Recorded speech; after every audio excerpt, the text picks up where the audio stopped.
Tumitindi ang tension sa Russia at hindi ako ang nagsasabi niyan. Ang mismong media ng Russia ang nag-uulat tungkol dito. Simple lang ang dahilan nito. Tulad ng sinabi lang ni General Ben Hodges, tinatamaan ng Ukraine ang kahinaan ng Russia at nararamdaman na ito ng mga mamamayang Ruso.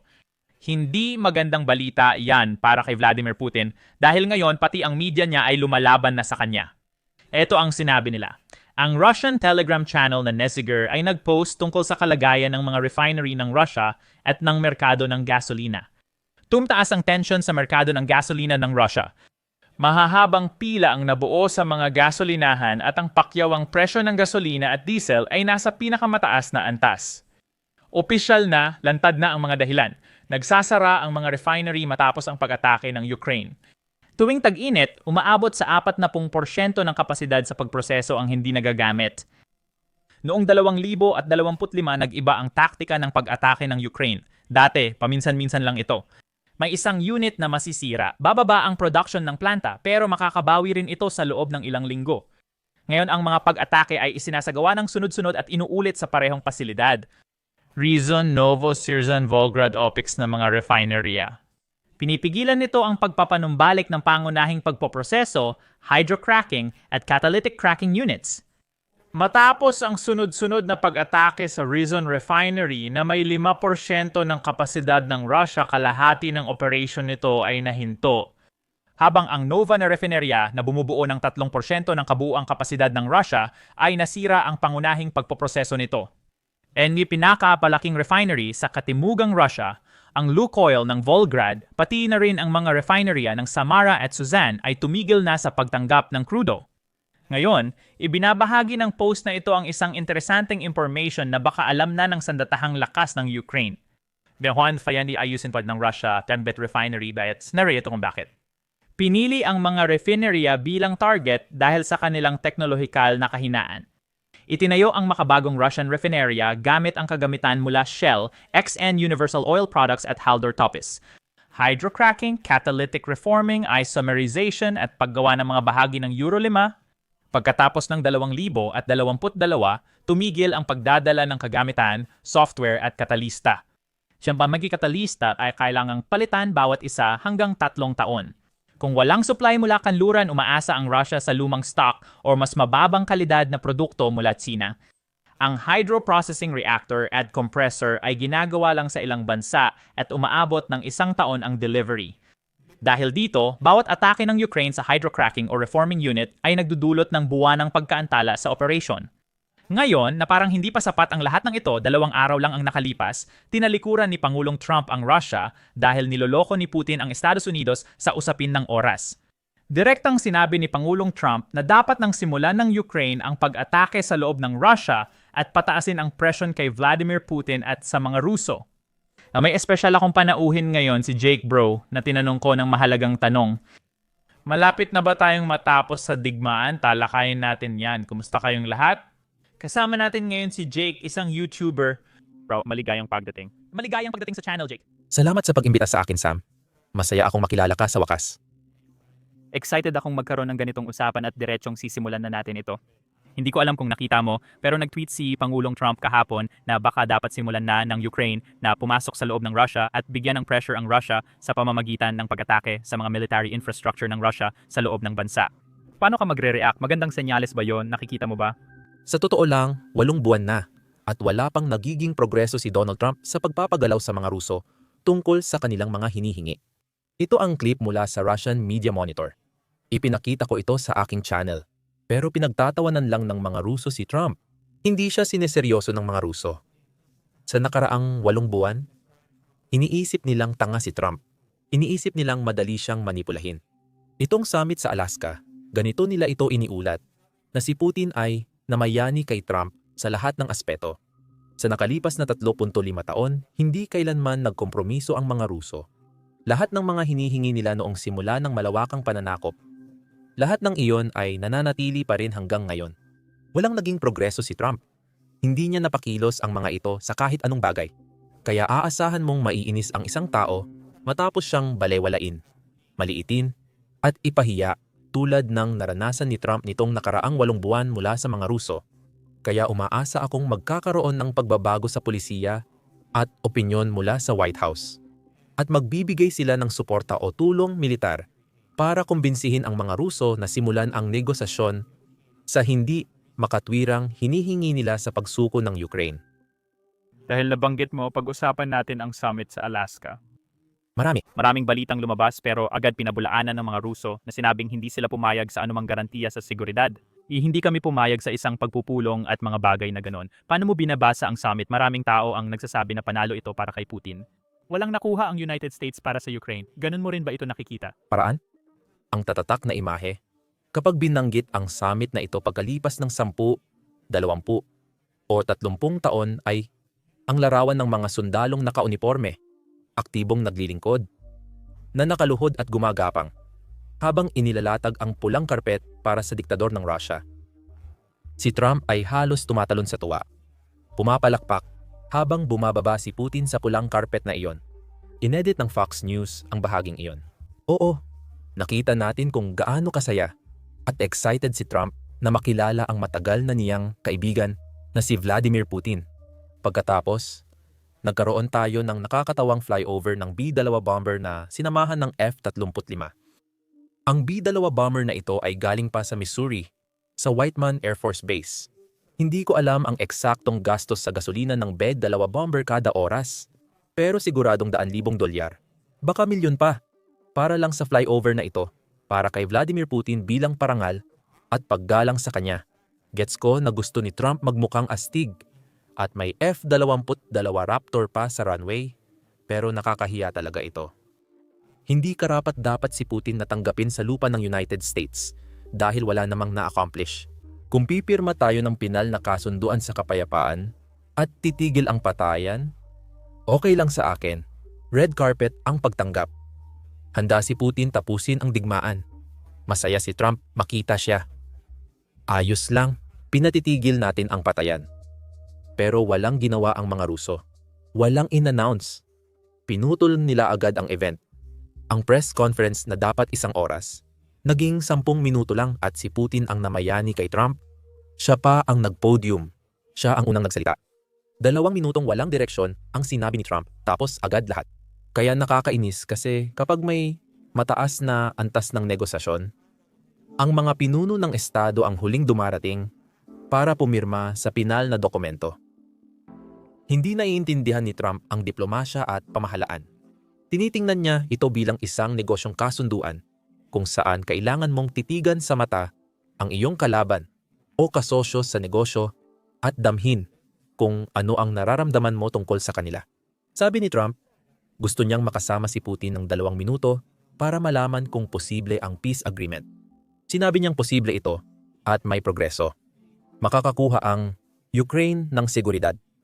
At pumayag ang Russia. Magkakaroon ng harapang pag-uusap sina Putin at Zelensky na inaprubahan ni Putin.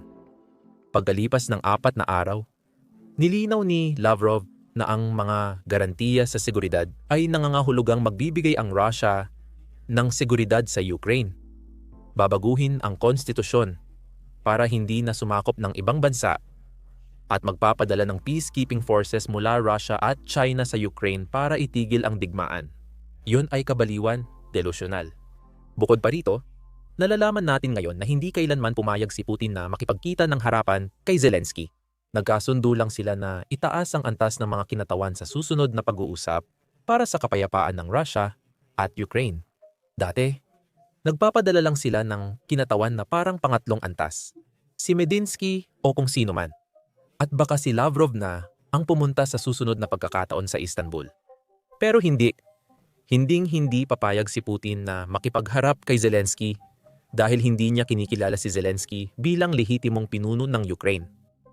May punto ka. Ikaw rin ay mas sinusubaybayan mo ang digmaang ito lalo na sa Estados Unidos araw-araw, tama? Malamang napansin mo rin na nang kausap ni Pangulong Trump si Putin, nagkasundo silang itigil muna ang pag-atake sa energy infrastructure at inihayag ng United States na tungkol ito sa enerhiya at infrastruktura. Sabi ng Russia para lang daw ito sa energy infrastructure, tama? At nagkaroon din tayo ng mga katulad na hindi pagkakaintindihan kung saan sinasabi ng mga tao si Steve Witkoff na gaya ng sinabi ko, hindi rin ako tagahanga ng taong yon. Dapat si Marco Rubio ang nag-negotiate pero si Steve Witkoff ang nakipag-meeting kay Putin at lumabas siya Anya, iba raw ang nangyari sa meeting kaysa sa pahayag ng Russia. Hindi tulad ng sabi mo sa summit, ayon sa Russia, wala kaming napagkasunduan. Pero mahalaga ang bahagi ng United States delegation sa panayam. Hindi ito parang ulat na sinasabi ng media kung ano ang napagkasunduan. Nandyan sina Marco Rubio, Steve Witkoff at si Pangulong Trump na lahat ay nagkumpirma sa panayam na pumayag ang Russia sa lahat ng mga bagay na binanggit mo, pero sinasabi naman ng Russia ay hindi kami pumayag dyan. Sa tingin mo ba ito mo ay talagang hindi pagkakaintindihan o pagkakamali sa pagsasalin sa pagitan ng dalawang bansa? O sa tingin mo ba na ang Russia ay may sinasabi sa pribado at ibang-iba naman ang sinasabi nila sa publiko? Ganyan talaga magsalita ang mga Ruso. Gumagalaw sila sa malabong usapan para lituhin at guluhin ang mga tao. Ganito talaga kumilos ang mga autoritaryong rehimen. Hindi sila bukas o tapat at sadyang nagsisinungaling. Sinasadya kanilang iligaw o linlangin. At kadalasan, ang Rusya ay nakikipagnegosasyon o nakikipag-usap sa isang demokratikong bansa na sinusubukang maging direkta, tapat, at umuunawa. Sinusubukang basahin ang mga pahiwatig para umusad. Pero wala na tayo niyan sa Amerika ngayon.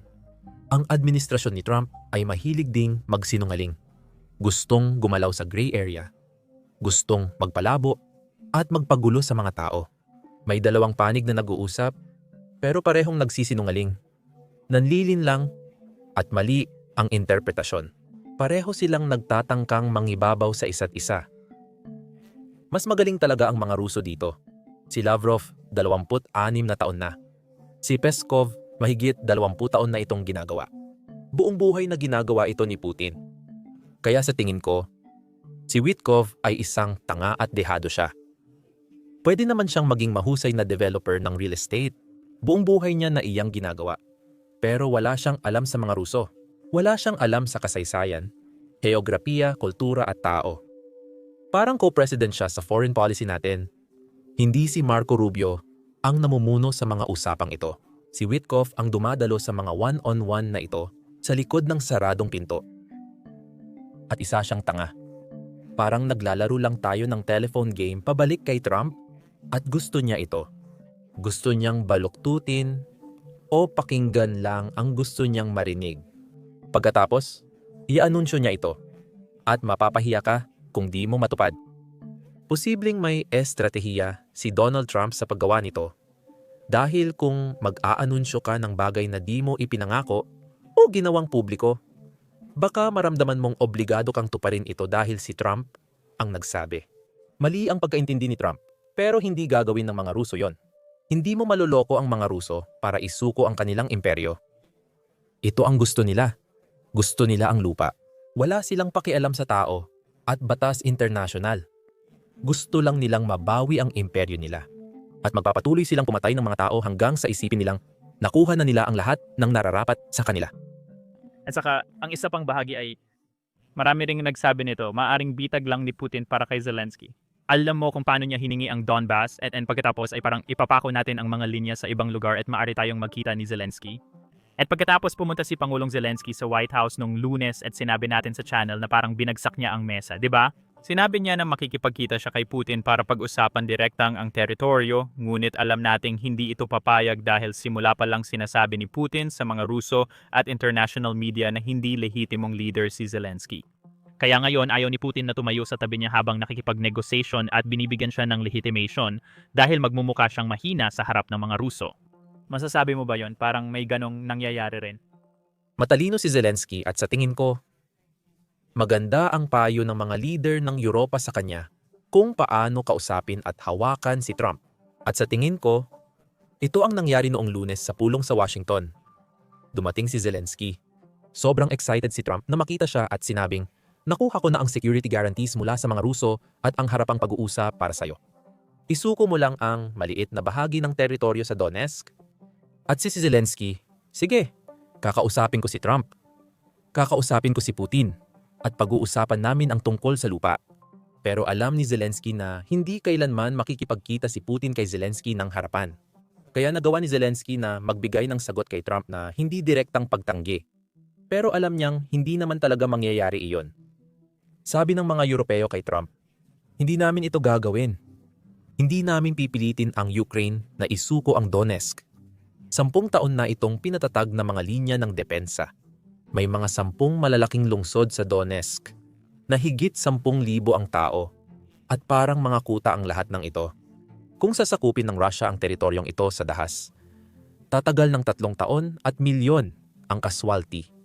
Kung sa Ukraine, hindi ito mangyayari. Pero kung isusuko ng Ukraine ang lahat ng mga estrukturang depensa na ito, wala nang masyadong natitira sa likod ng mga iyon. Mga bukas na parang na lang. Marami pang lupang sakahan doon. Kapag nakalusot ang mga Ruso sa beltway ng mga lungsod na ito, malaki ang kanilang tagumpay. Mababantaan nila ang Kharkiv sa timog, Dnipro sa silangan, at Zaporizhia sa hilaga. Kaya hindi ito pwedeng mangyari. Si Trump ay hindi naiintindihan ang mga mapa. Pero si Zelensky, sa tingin ko, ay bihasa na. Alam mo yon, basta magpakita lang sa White House, magsuot ng itim na suit, sabihin kay Trump na gusto mo ang koleksyon niya ng sombrero, at sa tingin mo ay kamangha-mangha ang lahat ng ginto sa opisina. Tapos masaya na si Trump. Ganun lang kasimple. Mayos naman ang meeting, masasabi mo ba? Sa panig ng Ukraine at Europa, parang nagtatalo kayo sa meeting kay Putin at walang na-achieve dahil nakabatay ang lahat sa kasunduan ng Russia sa security guarantees at sinusubukan naming alamin kung ano ang pwedeng ialok sa Ukraine. Ngayon, sinasabi ng Russia na wala naman silang pinayagang kasunduan, kaya siguro sa ganung pananaw parang wala na ring saysay ang meeting ngayon. Salamat sa mga leader ng Europa sa pagdalo. Kung si Zelensky lang ang nandoon noong Lunes, baka nagtulungan ulit sina J.D. Vance at Trump laban sa kanya at sabihing nagiging makasarili siya. Dahil sa'yo namamatay ang mga tao. Kung isusuko mo ang teritoryong ito, magkakaroon tayo ng kapayapaan. Pero alam ng mga Europeo na si Trump ay nagre-retweet ng mga tao noong weekend na nagsasabing kailangang isuko ng Ukraine ang teritoryo para matigil ang patayan. Kaya dumating ang mga leader ng Europa para ipakita ang kanilang suporta. At sa tingin ko si Trump, alam mo yun, hindi siya kumpiyansa kapag kasama niya ang mga kaakit-akit, mas bata, matalino, at demokratikong halal na mga leader. Tulad ni na Macron o ngayon si Merz, o meron kang Stubb sa Finland at Starmer. Kaya oo, sa tingin ko naramdaman ni Trump ang bigat dahil ganito siya mag-isip. Sikat ang mga taong ito sa kanilang mga bansa. Mga matagumpay ang mga ito, bihasang mga diplomat. Nandyan pa nga si Maloney ng Italia. Mayroon kang 8 sa kanila na nakaupo sa paligid ng White House. Naramdaman ni Trump na mahalaga siya dahil lahat ay nagpapasalamat at pumupuri sa kanya. Kahit wala naman siyang nagawa. Pero ito ang laro na nilalaro natin. Ang tanging benepisyo na naibibigay ni Trump at ng Estados Unidos sa kahit sino ay ang pagbebenta natin ng mga armas sa mga Europeo para kumita. At ang kalihim ng pananalapi ay hayagang inanunsyo na tinaasan natin ng 10% ang presyo ng lahat para mas kumita pa tayo sa mga armas na binebenta natin sa Europa para makapagtanggol ang Ukraine. Hindi ito magandang posisyon at nakakahiya bilang veterano ng serbisyo. Hindi lang tayo tumutulong, pinagsasamantalahan pa natin ang mga taong ipinagtatanggol ang sarili laban sa agresyon ng Russia. Hindi maganda ang pakiramdam, pero ito ay Isang clip din. dito na tayo at kailangang gawing mabuti ang masamang sitwasyon na si Trump ang nasa White House sa susunod na 3.5 taon. Naiintindihan na ng mga leader ng Europa at mahusay nilang nahawakan si Trump noon. Walang gulo o problema. Mababa talaga ang pamantayan na sinusubukan nating lampasan. And oo, nakita ko rin ang clip na yon. Kailangan ko pang tingnan yon. 10% dagdag pero duda akong basta na lang bibilhin ng mga Europeo kapag sinabi mo ito. Tingnan natin. Kung wala kang ibang alternatibo para bumili ng 100 at 55mm na artillery shells, bibilhin mo talaga ang mga 100 at 55mm na artillery shells na yan kahit may 10% na patong. Raytheon, Lockheed, Martin at Northrop Grumman ay nakuha na ang kontrata na may garantisadong tubo bilang mga kumpanyang pampubliko at kumikita. May obligasyon sila sa shareholders nila. Sa tingin ko, sinabi lang ni Trump na dagdagan ng 10% ang singil at mapupunta iyon sa United States Treasury. Ganoon talaga siya sa lahat. At ganoon din ang trato niya sa bawat bansa sa mundo. Sinusubukan lang niyang pagsamantalahan ang mga tao sa buong mundo para kumita para sa sarili niya. At sino ba ang nakakaalam kung saan napupunta ang perang ito? Hindi ko na alam paano gumagana ang mga bagay ngayon. Dapat Kongreso ang may kontrol sa pondo. Pero tila si Donald Trump na ang namamahala sa patakaran sa pera sa Estados Unidos, hindi ang Kongreso o Federal Reserve. Sa kabilang banda, nakikita mo ba itong positibong senyales? Pumayag ang mga bansang Europeo at NATO sa 5% paggasta sa depensa, 3.5% direkta sa depensa ang natitira para sa iba pa tulad ng infrastruktura. Malaking balita ito, lalo na para sa kaligtasan ng Europa, tama? Oh, pero ginagawa yan ng Europa dahil sa takot na si Donald Trump ay hindi nirerespeto ang international na batas at maaaring hindi niya sundin ang Article 5 na proteksyon ng NATO. Parang nagpapanik ang mga tao sa Europa dahil nagbabanta ang Estados Unidos na sakupin ang Greenland, Panama at Canada. Katulad ng international na batas, bumagsak na rin ang rules-based order. Hindi ito naiintindihan ni Donald Trump. Wala siyang pakialam dito at hindi niya ito igagalang. Kaya pwede mong batikusin ang Europa dahil hindi sila gumagastos ng sapat. Hindi nila natutugunan ang 2% na gabay ng NATO. Sa parehong panahon, ang Estados Unidos ang gumagawa ng patakaran sa seguridad ng Europa. Kung walang boses ang mga Europeo sa seguridad ng Europa dahil kontrolado ng Estados Unidos, naiintindihan ko kung bakit sila pabaya sa pagpapanatili ng kanilang ground forces. Pero ngayon na napatunayan ng Estados Unidos na isa itong banta sa Canada, banta sa Greenland at Panama, banta sa iba pang bahagi ng mundo. Oo, mga Europeo, kailangan ninyong ipagtanggol ang inyong sarili laban sa mga Ruso ngayon. Pero posibleng laban naman sa mga Amerikano bukas.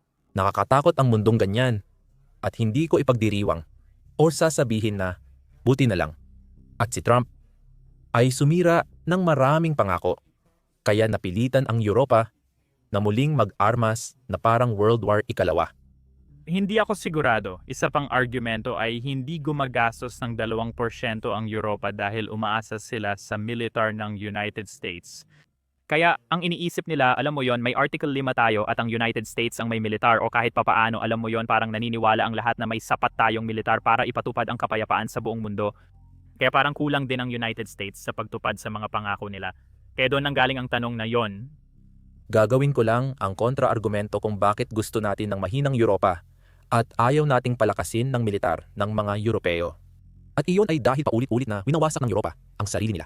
Alam mo, maging noong unang digmaang pandaigdig o ikalawang digmaang pandaigdig, pero halos kada 30 taon sa kontinente ng Europa, kahit bago pa ang panahon ni Napoleon, alam mo, kapag nagpapalakas ng malalaking militar ang mga kapangyarihang Europeo, hindi ko alam kung dahil ba ito sa lapit nila sa isa't isa. Hindi ko alam kung dahil ba ito sa heograpiya. Hindi ko alam kung ano, pero paulit-ulit lang na winawasak ng Europa ang sarili nila. Kaya sa tingin ko, noong panahon pagkatapos ng ikalawang digmaang pandaigdig, lalo na pagkatapos ng Cold War, sinasabi ng mga presidente ng United States at mga eksperto sa seguridad ng United States na wala nang malalakas at makapangyarihang militar ang Europa. Maganda yon, dahil hindi na natin kailangang mangamba na magpatayan na naman sila sa isa't isa. Interesante ang argumento na yan, hindi ko pa narinig. Oh, siguro. May punto naman yon. Kaya nga may European Union para di na sila mag-invade sa isa't isa. Sabi ni Francis Fukuyama, ang mga bansang nagkakalakalan ay hindi nagkakagera at ito raw ang katapusan ng kasaysayan. Sa kabila ng kalakalan ng lahat sa Russia, nagpasya pa rin ang Russia na magdeklara ng gera laban sa kanilang pinakamagagandang customer. Yun. Alam ko na meron tayong Professor Mirzarmer na medyo pabor sa Russia. Excited ako sa debate na yon. Tingnan natin ang mangyayari kasi mali siya nang sabing hindi mag-i-invade ang Russia. Sa tingin ko ito ay noong Pebrero 28 tapos 4 na araw lang nag-invade na ang Russia. Hindi, isa siyang propagandista ng Russia. Ibig kong sabihin, lahat ng propaganda ng Russia na inilalabas noong si Biden ang presidente, pumapalpak na ngayon. Alam mo, ang daming argumento tungkol sa kung paano pinipilit ng CIA ang Ukraine na lumaban at si Zelensky ay puppet ng CIA at kung ano-ano pa. At tayo raw ang may kagagawan ng 2,000 at 14 Maidan coup o kung ano paman. Itong mga pro-Russian conspiracy theorists, puro Amerikano na naniniwala sa ganyang kalokohan. Sige, si Trump ang presidente. Ilabas ang mga dokumento. Kung CIA nga ang nagpasimula ng kudeta at pinalayas ang inihalal na presidenteng si Viktor Yanukovych at puppet lang si Zelensky, Maglabas kayo ng ebidensya. Maglabas kayo ng ilang dokumento. Alam mo, nandyan si Kash Patel at alam mo, lahat ng mga baliw na MA pro-Russia na simpatiya sa kanan. Ibulgar ang sabuatan. Ito ay isang matinding puna ko para sa buong Make America Great Again kilusan sa kasalukuyang administrasyon ni Trump. Lahat ng mga kabaliwang sinabi mong nangyayari ay dahil sa malalim na estado. Sino ang naaresto? Sino ang kinasuhan? Anong ebidensya ang naipakita? Namatay ang lahat ng sabuatan nitong 8 buwan mula nang maging presidente si Trump dahil wala namang katotohanan ang mga iyon. Kung totoo ang alinman doon, ilabas ang ebidensya. Ngayon na hawak na ni Trump ang kaharian.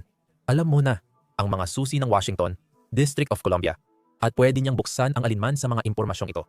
Pero namulaklak ang Make America Great Again sa dilim, sa mga sabuatan.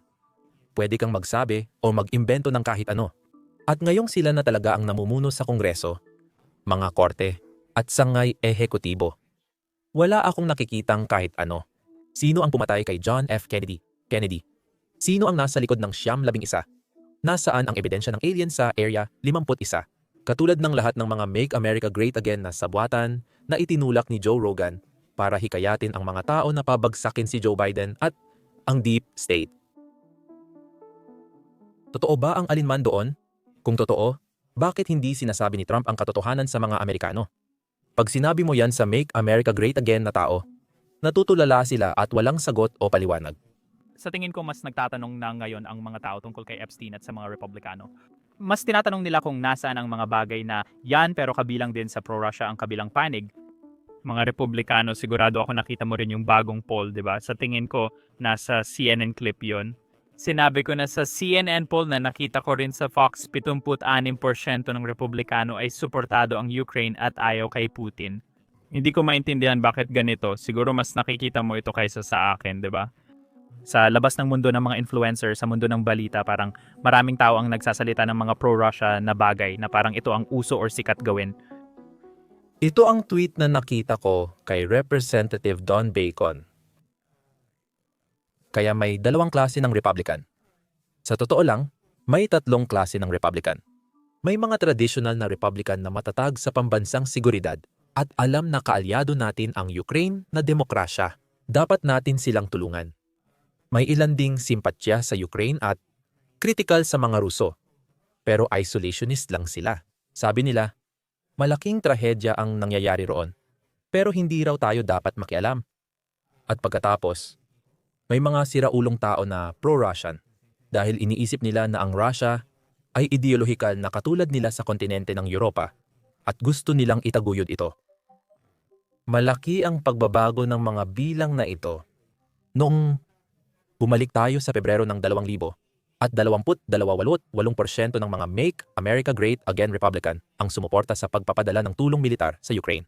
Pagdating ng eleksyon noong Nobyembre 2000 at 24 bumaba ito sa 30% dahil patuloy silang binabaha ng propaganda ng Kremlin muli kina Tucker Carlson at Elon Musk at Robert Francis Kennedy Jr., Tulsi Gabbard, Vivek Ramaswamy, Donald Trump Jr., na nagsabing ang Ukraine ay isang korap na bansa at lahat ng pera ay ninanakaw at si Zelensky ay bumibili ng mga super yate at siya ay isang diktador at may mga biolab at Nazi at pagpapalawak ng NATO at kung ano-ano pa. Pero patuloy tumataas ang bilang mula Nobyembre, simula nang maupo si Trump at tumigil ang propaganda dahil hindi na pwedeng itulak ang mga konspirasyon kapag ang tao mo na ang namumuno. Ngayon, 51% ng mga Republikano na ang sumusuporta sa pagpapadala ng tulong militar. Hindi ito pagbebenta ng armas. Tulong ito. Ang pondong ito ay ilalaan ng Kongreso. At oo, tama ka. Sa pangkalahatan, ang kabuuang bilang ng mga Amerikano ngayon ay mga 76. 77% ng mga Amerikano ang sumusuporta sa pagpapadala ng tulong militar sa Ukraine dahil 8 buwan na itong nangyayari. Hindi titigil ang digmaan maliban kung mapigilan natin ang mga Ruso ngayon. Magkakaroon pa ng sunod-sunod na digmaan. Hindi ko alam kung napanood mo na ang clip na ito. Napanood ko ito noon, hindi ko lang matandaan kung Pebrero o Marso 2022 kung saan si Pangulong Trump or dating Pangulo, ay tumawag sa Fox and sinabi na dapat nating ibigay sa Ukraine ang gusto nila. Dapat tayong magpadala ng nuclear submarine sa Black Sea at ipaalam sa mga Ruso na may nuclear din tayo kung gagamit sila ng nuclear. Nakita mo na ba ang clip na yon? Ito ba ay noong 2022? O siguro mga isang linggo or buwan matapos magsimula ang pananakop. And ito ay talagang pro-Ukraine na video sa abot ng makakaya at tapos na. Ginamit ni Trump ang Ukraine para sa politika at oportunidad. Gusto niyang maraming problema at pagkakamali ang mangyari kay Joe Biden para humina siya. Ginagawa ito ng dalawang partido kapag wala sa kapangyarihan. Pero sa dayuhang polisiya, hindi ito dapat gawin. Sikat na kasabihan ito ni Republican Senador Vandenberg noong 1950-esas. Ang pagkakampi-kampi ay nagtatapos sa baybayin ng Amerika. Ibig sabihin, pagdating sa pakikitungo sa ibang bansa, hindi mo kinukwestiyon ng presidente, hindi mo siya hinuhusgahan dahil sa gulo at pagkamatay ng iba. Pero si Donald Trump ay hindi sumusunod sa mga patakaran. Si Donald Trump ay gagamitin ang kahit ano para sa politika. Kaya sinadya niyang gawing issue sa politika ang Ukraine para hindi matapos ang digmaan. Kung malakas lang ang suporta ng Amerika sa Ukraine noong 2000 at 22 talo na sana ang mga Ruso ngayon. Pero gusto ni Donald Trump na pahinain ang determinasyon ng Amerika sa pagtulong sa Europa para maging isang sakuna ito pagdating ng eleksyon sa 2024. Magagamit ni Trump iyon bilang issue para matulungan ang sarili niyang mahalal. At sa totoo lang, inisip talaga ni Trump ito. Pag upo niya sa pwesto, gagawan siya ni Putin ng pabor at tatapusin ang mga digmaan para magmukha siyang magaling. Tulungan siyang makuha ang Nobel Peace Prize. Wala talagang pakialam si Trump kung magsimula ulit ng digmaan si Putin kapag wala na siya. Pero inisip niya na gagawan siya ni Putin ng pabor at titigil sa pagpatay para magmukhang magaling sila. Pero hindi yun ginagawa ni Putin. Sa ngayon, oo, sa kabutihang palad pwede pa ring bigyan ni Trump ang Ukraine ng kahit anong kailangan nila para talunin ang Russia. Sana gawin niya yon. Siguro dito papasok yung sinabi mo tungkol sa sikat na sinabi ni Trump na gusto niya itigil pero hindi niya kayang tapusin ang digmaan sa 24 na oras. Sa sinabi niya, masasabi mo bang bigo ang pagkapangulo niya kung hindi niya mapatigil ang digmaan? Si Trump ay maglalaro sa magkabilang panig hanggang matapos ang panahon. Hanggang mamatay siya, palaging dalawang posisyon ang pipiliin niya para masiguro ang panalo at magmukhang henyo anuman ang mangyari. Walang saysay ang realidad. Gumagawa lang si Trump ng sarili niyang mundo. Sinasabi lang niya kung ano sa tingin niya ang dapat na realidad. Ang mga taga-suporta niyang parang kulto, basta tinatanggap na lang iyon. Kaya sobrang nakakainis ito dahil alam ko na kung ano ang mangyayari sa susunod na taon. Si Trump ay gagawa ng pinakamaliit na hakbang para pigilan ang mga Ruso at tulungan ang mga Ukranyano. At kung dumating ang punto na bumagsak ang ekonomiya ng Russia at mabawi ng Ukraine ang kanilang teritoryo, idedeklara ni Trump na siya ang nagwagi. Sasabihin niyang siya ay isang henyo at alam na niya na mangyayari ito. At siya lang ang dahilan kung bakit nanalo ang Ukraine sa digmaan na ito at dapat siyang bigyan ng Nobel Peace Prize. Magsisinungaling siya at sasabihin ang kahit ano para magmukhang maganda ang sarili. Ganyan din ang ginagawa niya sa lahat ng issue. Hindi ako nagkukunwari o nagbibiro, Sam. Hindi ko maintindihan kung bakit ako lang ang nagpapaliwanag ng eksakto kung ano talaga ang nangyayari. Na isa siyang profesional na sinungaling at wala siyang moralidad. At para lang ito sa sarili niya at kung paano niya babaguhin ang usapan o realidad para magmukhang maganda ang sarili niya at magmukhang masama ang mga kalaban niya. Kaya yung original mong tanong, gagawa pa ba siya ng mas marami?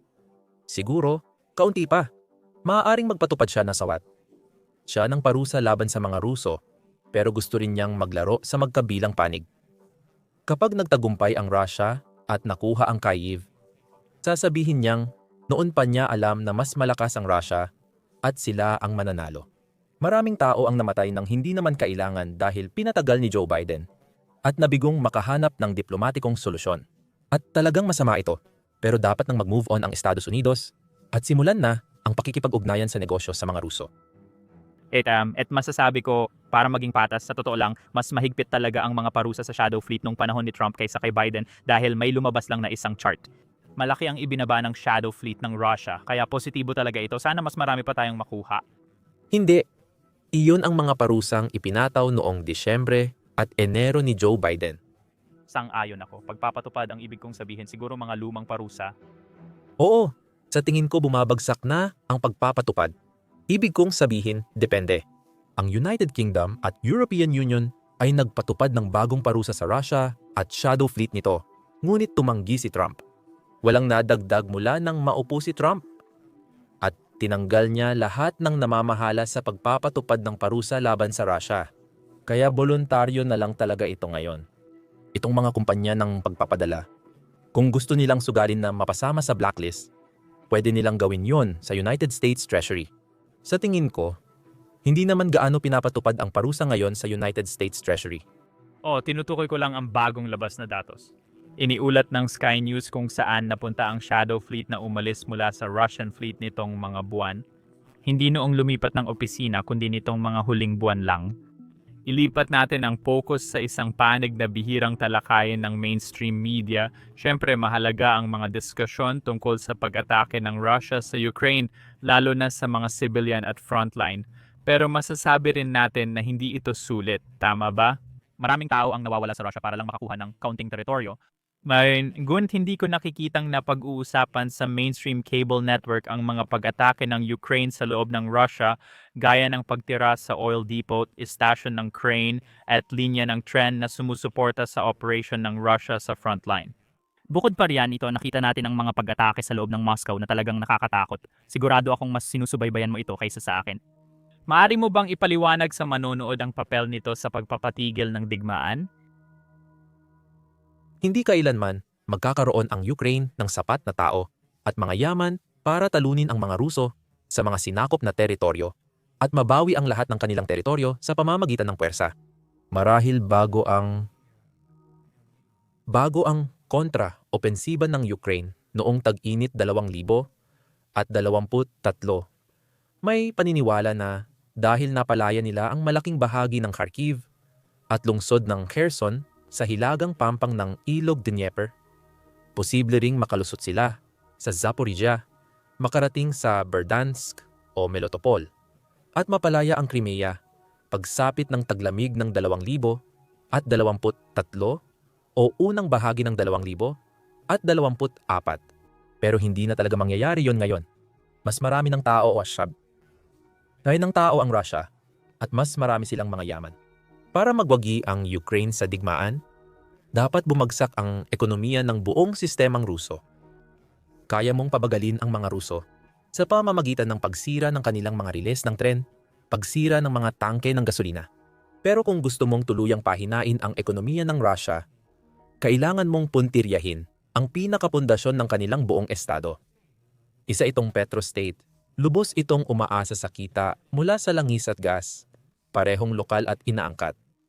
Kaya sa pag-atake sa mga refinery na ito, mahal at sensitibo ang mga kagamitang ito na ginawa sa tulong at kaalaman ng mga teknisyanong kanluranin. Ito ang mga kumpanyang kanluranin na pumasok sa Rusya noong dekada 90 at 2000s para tumulong sa paggawa ng infrastruktura at nasisira ito sa aktual na oras. Hindi natin alam kung gaano ito kalala at depende ito sa bawat refinerya. Pero mula noong Agosto 1, sa tingin ko, 8 refinerya na ang tinamaan ng Ukraine. Ang iba ay ilang beses pa at lahat sila ay hindi na gumagana. Ayon sa opisyal na pagtataya, 13.5% ng kapasidad ng Russia sa pagra-refine ng langis ang nawala ngayong buwan lang. Kaya yung mga video online tungkol sa kakulangan ng gasolina sa malayong silangan na hangganan ng imperyo ni Putin ay nagpapakitang nauubusan na sila ng mapagkukunan ngayon. Hindi ko maisip kung gaano kahirap ito para sa karaniwang tao, ang manirahan sa mga sinakop na teritoryo. Pero babalik din ito sa Moscow balang araw. Kapag nagpatuloy ang Ukraine sa paghina ng industriya ng langis at gas, maaapektuhan ang lahat.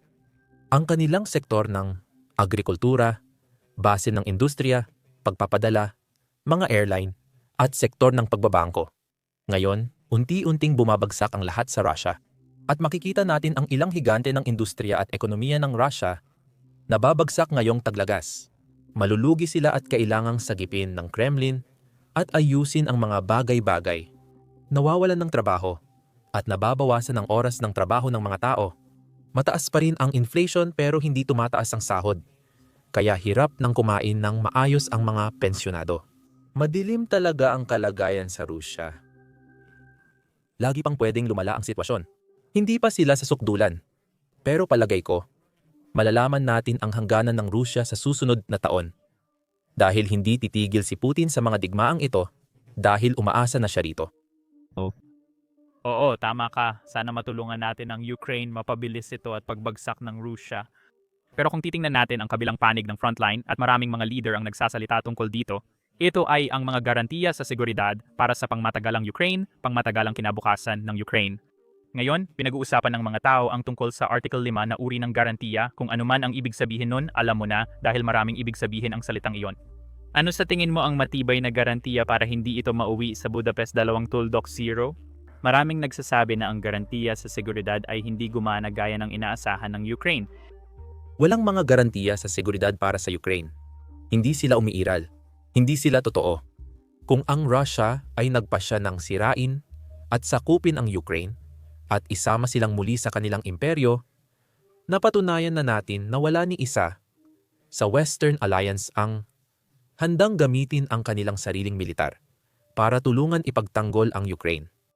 Kung ngayon walang militar mula Sweden, Germany, Netherlands, United Kingdom o Canada na gustong pumunta sa Ukraine laban sa mga Ruso, malamang hindi rin sila magiging handa sa susunod na 3 o 5 taon.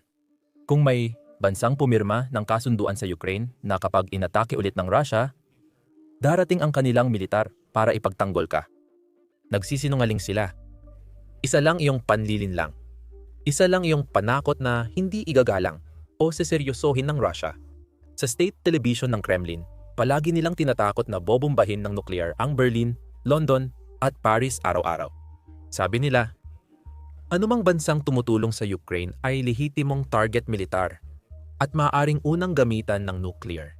Hindi sinasabi ni Putin yan dahil alam niyang laruin ang laro. Pero may asong tagatake siya. Si Medvedev o ang Kremlin State Television na walang binabanggit doon nang walang pahintulot ni Putin. Ginagawa nila ang mga banta na ito at epektibo ito.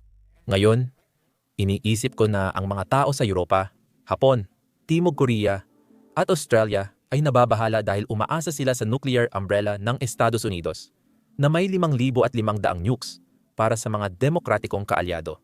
At si Trump ay hindi naniniwala sa paggalang sa mga umiiral na kasunduang pangdepensa.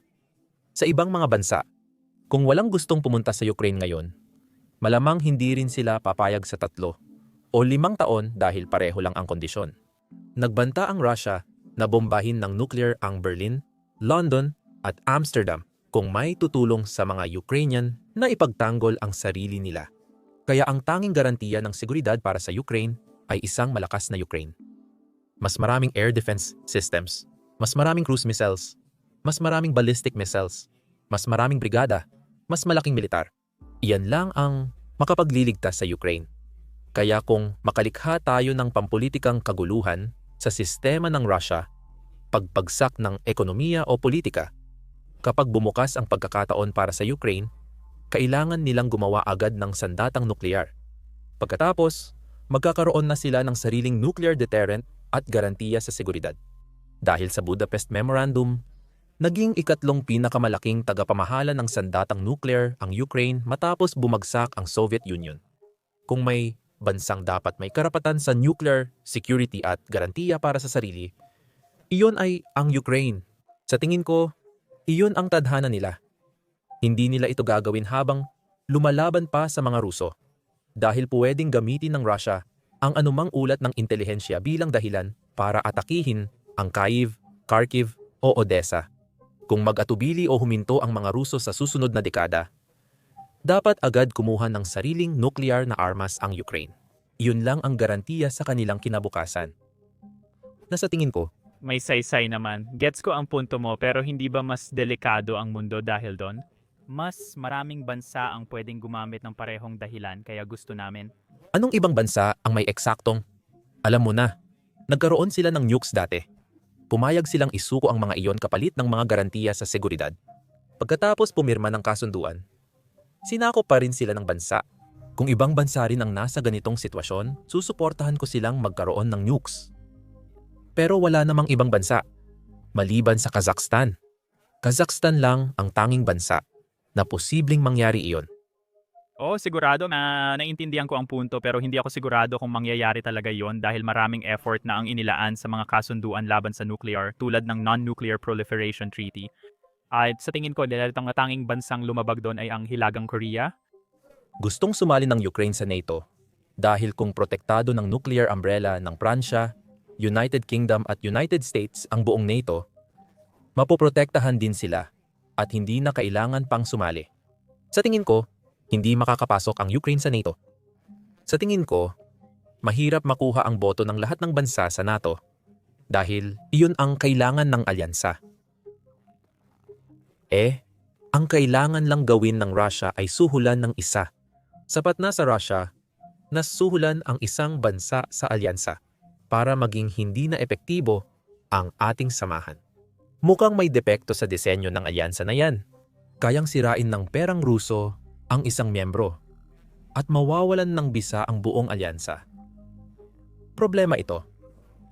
Kaya siguro tatanungin ng Ukraine, paano namin pagkakatiwalaan ang NATO matapos ang kahinaan nilang ipinakita nitong 3.5 taon? Kailangan lang protektahan ng Ukraine ang sarili nila. Uunlad sila kapag sumali sa European Union at nagkaroon ng ekonomikong integrasyon. Sa militar, dapat may sariling diskarte dahil hindi ko alam kung paano pa makakaasa ang mga Ukrainyano sa Europa sa hinaharap kung nananatiling banta ang Russia sa kanilang seguridad. Oo, may punto kaya. Napanood mo na ba? Nakakalimutan ko ang pangalan, yung professor na Norwegan o baka hindi Norwegan. Andres ang pangalan, Andres Nielsen. Anders Pak Nielsen, Oh, tama ka, siya ang gumawa nun kaya dahil siya. Dane pala, mali ko, sorry. Oo. Nagbigay siya ng interesting na argumento sa bagong video niya pero di ko alam ang detalye. Mas marami siyang alam, sabi niya mas matibay ang garantiya sa militar ng European Union kaysa NATO. Sa tingin ko pinalalala lang ng mga tao ang lakas ng Article 5 ayon sa argumento niya. Dahil tulad ng sinabi mo na kailangan ng pagsang-ayon ng lahat para sa bagong miyembro, tingin ko ang Article 5 ay nagsasabing may tamang tugon kapag inatake, ibig sabihin pwede lang silang magprotesta. Article 5 ay nananatiling voluntaryo para sa lahat ng miyembro. Kaya walang bansa na kailanman pinipilit na tumulong protektahan ang ibang miyembro ng alyansa. Sa dulo, nagiging bilateral pa rin ito. Pero sa paraan ng pag-integrate ng militar ng Estados Unidos sa NATO at sa utos ng NATO, sa totoo lang, kinukuha ng militar ng Estados Unidos ang kontrol sa mga militar ng ibang bansa at nagiging subordinate sila sa Supreme Allied Commander ng NATO tuwing may labanan. Ganito ito dinisenyo ng Estados Unidos, kaya hindi ganoon kasigasig ang mga Europeo sa pagpapatibay ng kanilang militar. Kung magkadigmaan ang NATO, sa teorya, oo, ang militar ng Pransya, Alemanya, at Britanya ay susunod sa utos ng Estados Unidos. Kasi kailangan mo ng isang tao sa itaas para mamuno sa digmaan. Oo, pero voluntaryo pa rin ito.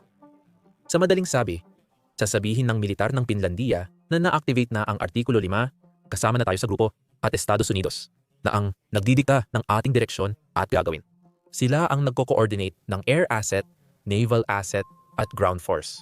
Hindi pwedeng may 3 na magkakaibang Supreme Commander na gumagawa ng kanya-kanyang gusto. Kailangan may isang tao na namumuno sa buong operasyon. Voluntaryo pa rin ito kahit nasa Artikulo 5. Oo, sigurado. Sa palagay mo, papayag ba ang Russia na sumali ang Ukraine sa European Union? Alam ko namang hindi Russia ang magdedesisyon. Tama? Tama, alam natin yon. Pero sa tingin mo ba nasabi na nila ito ng direkta? Hindi. Ayaw nila na umunlad ang Ukraine sa kahit anong paraan. Gusto mo bang talakayin ang totoong dahilan ng digmaang ito?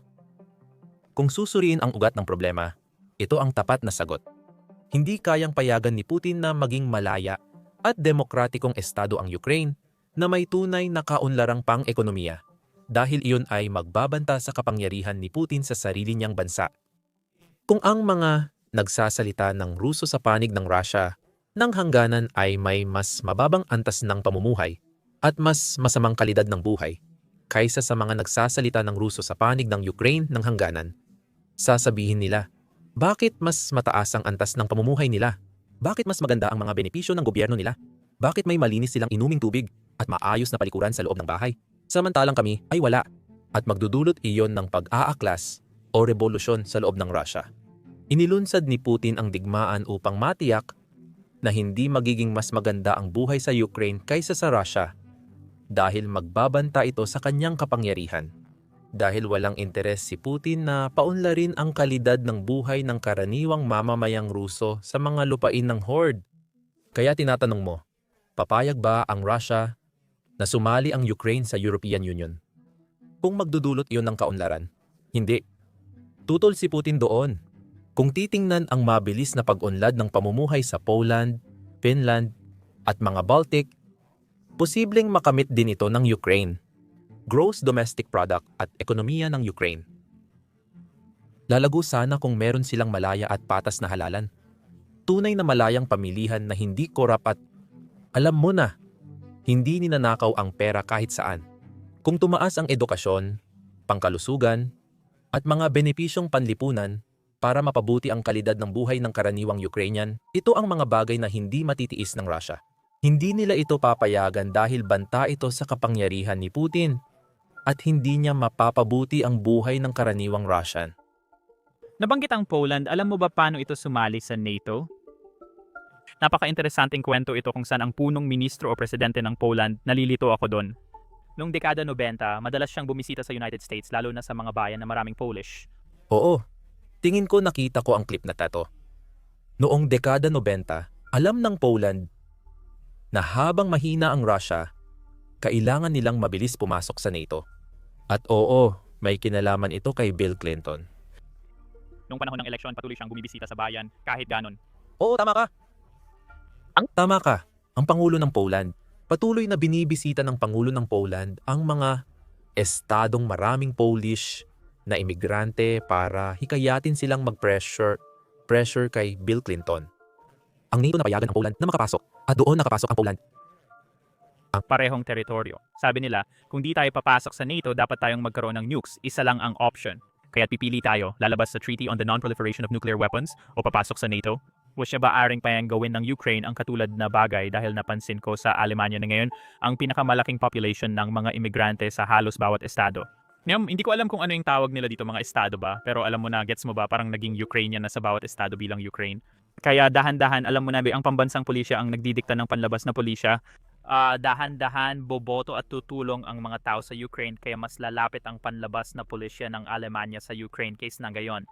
Dapat maging malikhain ang mga tao. Sa politika, gawin ang lahat para pigilan ang Russia o maiwasan ang digmaan. At siguro balikan natin dito ngayon sa Estados Unidos. Sigurado akong napansin mo na dati ang mga nasa malayong kaliwa ay labis humanga sa Soviet Union. And ngayon parang ang mga nasa malayong kanan naman ang humahanga sa Russia kahit ano pa man ang dahilan, may sarili silang mga dahilan. Akala siguro nila Western ang mga halaga sa Russia kahit hindi naman totoo pero yun ang paniniwala nila. Gaya ng nabanggit, si Tucker Carlson ang pangunahing nagtutulak ng ganitong pananaw gamit ang maling information. Peking balita. Bakit mo tingin ganun sila? Bakit parang pro-Russia sila kahit mali naman ang mga argumento nila? Kaya, yung mga Amerikano na lumipat sa Russia at sumali sa militar ng Russia para lumaban para sa Russia, sila ay alinman sa mga Nazi, komunista, o pedopilya.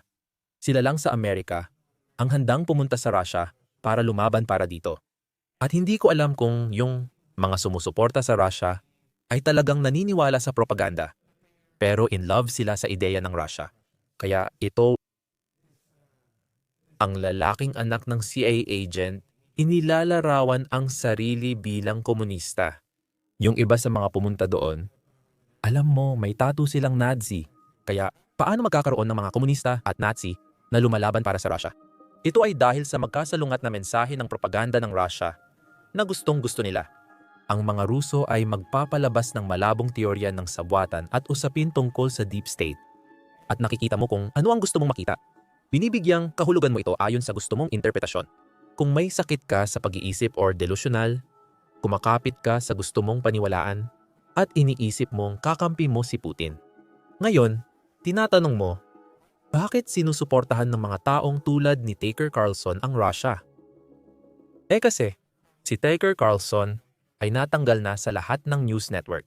Natanggal siya sa CNN, MSNBC, Fox News, Public Broadcasting Service, at wala na talaga siyang kinabukasan sa American broadcast.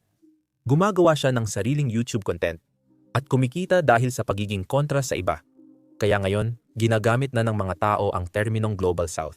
At kung pamilyar ka kay Jackson Hinkle, si Jackson Hinkle, sa tingin ko, ay parang pangunahing halimbawa ng pag-apela sa Global South at sa galit ng mga dating inabusong kolonya. Sila yung masasamang elitista sa Pransya, United Kingdom at Estados Unidos na ipinipilit ang kanilang kagustuhan at agenda sa natitirang bahagi ng mundo. Mabuti ang Russia dahil lumalaban ito sa dating mga kolonyal na kapangyarihan. Ngayon, napaka mapagkunwari para sa mga tao sa gitnang silangan, Timog Silangang Asya o Afrika na ipagtanggol ang Russia dahil imperialistang kapangyarihan ito na sumakop sa mga kalapit bansa nito. Hindi nakarating ang Russia sa Timog Silangang Asya, Gitnang Silangan o Afrika dahil hindi sila mahusay gumawa ng barko. Kung noon pa magaling gumawa ng barko si Pedro ang Dakila, sila sana ang sumakop at nagkolonisa sa Gitnang Silangan at Afrika, hindi ang British o Pranses. Yung mga sumusuporta at nagtatanggol sa Russia, tinitingnan lang nila ito bilang sandata at ginagamit lang.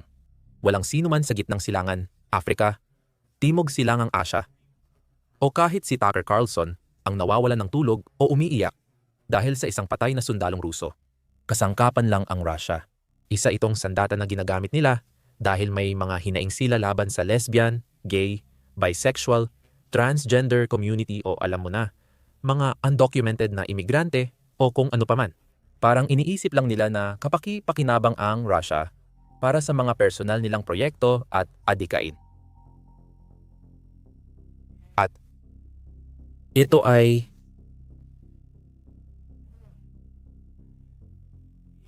mas madaling kumontra dahil kapag nagpo-promote ka ng conspiracy, hindi mo na kailangan ng ebidensya at mas maraming views ang makukuha mo. Mas mataas ang engagement mo. Mahirap ipagtanggol ang sitwasyon. Mahirap tumayo at sabihin na dapat ay may mga kompetente, matalino, at responsableng tao na namamahala sa ating mga pambansang sistema kaysa sa isang karismatikong leader ng kulto na lalaban para sa atin ng patayan. Nagpapakita si Donald Trump ng kwento at imahe na pwedeng lagyan ng kahit anong interpretasyon ng mga tao. Iba ang makipag-usap sa karaniwang taga-suporta ni Trump dahil gusto ko talagang malaman ang dahilan nila. Ano ba talaga ang isang bagay na iniisip nilang magagawa ni Donald Trump para sa kanila? Gayong hindi naman? Wala naman siyang natapos noong una niyang termino. Hindi rin niya matatapos ang termino. Sa dulo, mamamatay siya, babagsak, at makakalimutan ng kasaysayan dahil wala siyang nagawa para sa demokrasya ng Amerika. Sa tingin ko marami ring tao na bumoboto lang dahil sa isang issue, mga single issue voters. Malaking bagay yon pero parang isang issue lang kay Trump ang tingin nila. Hindi sila kasing sipag mag-research ng iba. Sige lang. Para sa mga simpleng mag-isip na tao, oo, mahirap para sa kanila ang mag-focus sa isang issue lang sa utak nila. At doon lang sila nakatutok. Kung immigration man yan, o kung ano pa. Para sa akin, kakaiba ang mahilig sa pagkain. Yung mga nag-aakala na pag-upo ni Robert Francis Kennedy Jr., agad niyang papagandahin ang pagkain at matatapos ang problema ng obesity sa Amerika. Yung mga sumusuporta kay Trump, lalo na yung MAHA movement, nakakatawa kasi si Robert Francis Kennedy Jr. wala namang nagawa. Hindi man lang natanggal ang pondo sa mRNA vaccines o food coloring. Hindi yon ang dahilan ng sakit o pagtaba ng tao. Ang dagdag na asukal sa karamihan ng pagkain natin ang nagpapabigat at nagpapasama sa kalusugan. Pero, ang matalinong estratehiya ni Robert Francis Kennedy Jr. ay ibalik ang totoong asukal mula sa tubo sa Coca-Cola imbes na high fructose corn syrup. Kahit na wala namang pinagkaiba, pareho lang ang asukal mula sa tubo sa tropiko at high fructose corn syrup mula Iowa. Walang gumagaling sa ilalim ni Robert Francis Kennedy Jr. or Donald Trump. Oo, siguro yun ang issue kung saan maganda naman talaga ang layunin, maganda ang intention, masasabi ko. Gusto nila ng masustansyang pagkain, pero sa paraan nila mukhang hindi ako sang-ayon. Sabi niya, lalo na kung ikumpara sa Europa at Canada. Pumapatay siya ng mga tao. Pumapatay siya ng mga tao. Ipinopromote niya ang pag-inom ng hilaw na gatas. Parang sinasabi niya na masama ang pag-pasteurize ng gatas. Kaya mga dos-dosenang tao sa nakaraang 8 buwan ang namatay dahil sa pag-inom ng hilaw na gatas. Dahil sa mga tanga tulad ni Robert Francis Kennedy Jr. na ipinopromote ito bilang isang healthy na opsyon o kung ano paman. Parang ang daming simpleng bagay na bigla nilang ginagawa o iniimbento. Hindi nila pinapansin ang mga siyentipiko. Hindi nila pinapansin ang mga professional sa medical. Pinipilit nila ang mga kabaliwang bagay at namamatay ang mga tao. Nagkakasakit at namamatay ang mga bata dahil hindi na nagpapabakuna ang mga tao laban sa tigdas, beke, at rubella. Ito ay kabaliwan. Kita mo, yan ang nakakabaliw na bahagi. Dito, ibig kong sabihin, parang bumoboto ang mga tao base lang sa isang issue. Hindi ko alam yan tungkol sa raw milk na bagay. Akala ko pa naman ay nakakasabay ako sa balita. Pero, Lalong lalala ang sitwasyon sa Estados Unidos sa susunod na 3.5 taon. Alam mo, mga demokratiko, mga liberal, kung sino man, pwede mo silang batikusin. Pwede mo silang pagtawanan. Ayos lang yon. Pero nagbabala sila sa atin. Sinabi nila kung ano mismo ang mangyayari. May mga clip mula sa debate nina Kamala Harris at Trump na nagsasabing kapag nanalo si Trump, mapapaikot siya ni Putin sa kanyang palad. Napakadaling manipulahin ni Trump. Hindi kayang labanan ni Putin. Hindi kayang labanan ni Trump si Putin. Pwede mong patugtugin ang mga clip. Wala namang epekto. Alam mo yon, hindi. sigurado. Nasa yugto na tayo ng pag-alam, kaya malalaman natin ang patutunguhan nito. Dahil pinag-uusapan natin ang may issue ba na India lang ang pinaparusahan sa pagbili ng langis mula Russia? Ano ang epekto nito sa ugnayan ng United States at India? Napag-usapan na natin ito sa channel kaya magandang senyales na may ginagawa si Trump. Hindi ito isang santuaryo. Pinatigil ito, India. Hindi ito isang parusa. Isa itong taripa. Dagdag pa ito ng 25% sa naunang 25%. Kahit 50% na taripa, walang koneksyon sa Ukraine. Nagsisinungaling si Trump. Sasabihin ni Trump, magdadagdag ako ng 25% pa sa India dahil bumibili sila ng langis mula sa Russia. Kung sumang-ayon ang India sa ilang usaping ekonomiya, bibili kami ng mas maraming langis o produkto mula Amerika o babawasan ang sarili naming taripa. Aalisin na lang yon ni Trump. Walang kinalaman sa Ukraine, ginagamit lang niya ito bilang palusot. Hindi, kabaliwan lang ito. Wala namang silbi ang mga taripang ito. Hindi ko maalala kung gaano kalaki ang volume ng inaangkat mula sa India. Pero karamihan ay mga gamot, tela, mamahaling bato, at mga taripa. Kaya ang mga Amerikano ay kailangang magbayad ng 50% na mamahal para sa mga inaangkat nilang mamahaling bato mula sa India. Walang pakialam ang India at maghahanap lang sila ng ibang mamimili. Para sa India, ang United States ang pinakamalaking merkado. Kaya para sa India, tiyak na pagluwas. Talaga? Mas marami bang iniluluwas ang India sa Estados Unidos kaysa sa China? Oo, hindi naman malaki ang iniluluwas at inaangkat ng India at China. Marami silang iniluluwas, ekonomiyang nakabase sa pag-export. Sa tingin mo ba, talagang nababahala ang India tungkol sa 50% na taripa sa pag-aangkat? Malamang. Oo, siguro, pero yun ang punto. Hindi ko rin kabisado ang tungkol sa India, kaya paminsan-minsan lang ako nakikibalita. Pero ang isa pang bahagi nito ay yung tinatawag na valid na kritisismo na siyang ginagamit na argumento ng administration ni Trump. Sa Tsina, hindi gaanong tumaas ang pag-angkat nila ng langis bago at pagkatapos ng digmaan. Sila pa rin ang pinakamalaking importer pero karamihan ng inaangkat ay mula Russia kahit bago ang digmaan. Malaki naman ang pagbabago para sa India. Mula sa halos 1% naging 20% ng langis nila. At marami sa langis, sinasabi ng India na ginagawa nila ito para tulungan ang kanilang mga mamamayan pero nire-refine lang nila ito at ibinibenta sa Europa. Kaya may saysay din ang argumento para sa mga mamamayan. Ako yon. Naalala ko yung ulat na nakita ko 3 taon na ang nakalipas. Sabi maganda raw ito. Gusto natin na bumili ang India ng mas maraming murang langis mula Russia, i-refine ito at ilabas pagkatapos. Kaya kung sirain natin ang kakayahan ng Russia na gumawa ng mga refined na produktong langis sa loob ng bansa, magdudulot ito ng pagtaas ng presyo para sa lahat ng tao sa mundo dahil nabubuhay tayo sa isang pandaigdigang ekonomiya. Kung hindi kayang i-refine ng Russia ang sariling krudong langis, kailangan nilang mag-export ng mas marami na nagdudulot ng pagbaba ng presyo. Kung may ekstrang kapasidad ang India sa pagre-refine, nais natin silang bumili ng murang langis mula Russia sa ilalim ng price cap, i-refine ito, at ibenta sa global market para mapunan ang lugi ng Russia. Tungkol ito sa pagpapanatili ng murang presyo. Ayokong balikan ang 2024 at mga kapalpakan ni na Joe Biden at Jake Sullivan. Pero bahagi pa rin iyon ng usapan. Ayaw nating bumagsak ang pandaigdigang ekonomiya dahil sa mahal na enerhiya at koneksyon ng Rusya sa lahat. Kailangan natin ang mga hilaw na materyales at pag-export ng enerhiya ng Rusya para mapanatili ng buong mundo ang kasalukuyang antas ng pamumuhay. Sobrang laki at mahalaga ng Rusya para tuluyang isara sila dahil magdudulot ito ng matinding pagkabigla sa buong mundo. Lakas ni Trump ngayon, sasabihin ko, ay hindi siya nakikinig sa iba o nagmamalasakit sa mga numero o pinag-iisipan ang kanyang mga desisyon.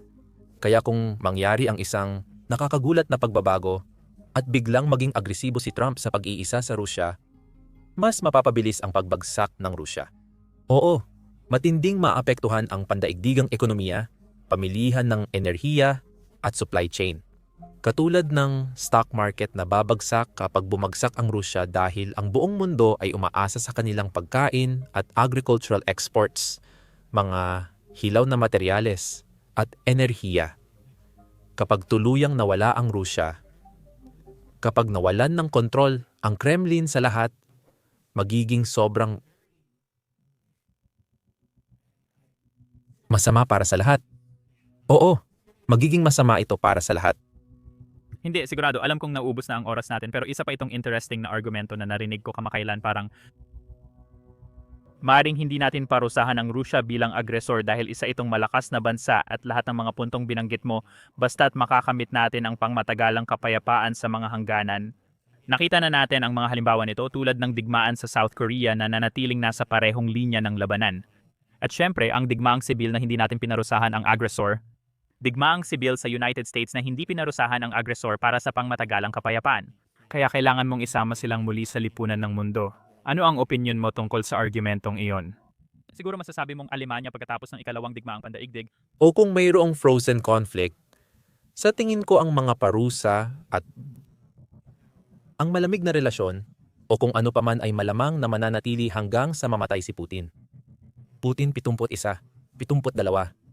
Sa isang punto, mga 10 taon mula ngayon, 15 taon mula ngayon, siguro, hindi ko alam, mamamatay din siya balang araw.